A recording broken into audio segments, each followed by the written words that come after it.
কামাখ্যা মন্দিরে এলে ভালো খাওয়ার হোটেল কোথায় খাবেন, আর সেই ঠিকানায় আজ আমি আপনাদেরকে দিয়ে দেবো।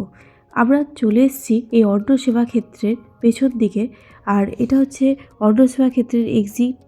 আর এই যে পাশেই আছে লকার রুম, আর এটা আমি দিয়েছি চিনতে সুবিধা হওয়ার জন্য।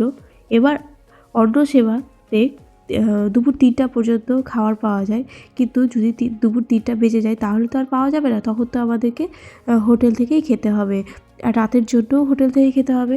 তাই একটি ভালো হোটেলের ঠিকানা এই যে মঙ্গলমূর্তি হোটেল অ্যান্ড রেস্টুরেন্ট বা অন্নপূর্ণা রেস্টুরেন্ট, এই হোটেলগুলোতে কিন্তু ভিড় যথেষ্ট থাকে। এখন সকালবেলা বলে বন্ধ। আমরা কামাখ্যাতে এসে মঙ্গলমূর্তি হোটেল অ্যান্ড রেস্টুরেন্টে আমাদের রাতের খাবার খেয়েছিলাম, আর এখানকার যে থালিটা সেটা খুব ভালো লেগেছিল আমাদের। ১০০ টাকার থালি, রাইস, ডাল, সবজি, ভাজা, আচার সব কিছু দেওয়া হয়। আর এখানে পেট ভরে খাওয়ার ব্যবস্থা আছে, যত ভাত, ডাল, তরকারি যা খুশি দেওয়া যায়, তার জন্য এক্সট্রা কোনো চার্জ দিতে হয় না। আর আমরা এই হোটেলের খাবার খেয়ে যথেষ্ট স্যাটিসফাইড। তাই আপনারাও এলে অবশ্যই আসতে পারেন এই মঙ্গলমূর্তি হোটেল অ্যান্ড রেস্টুরেন্টে।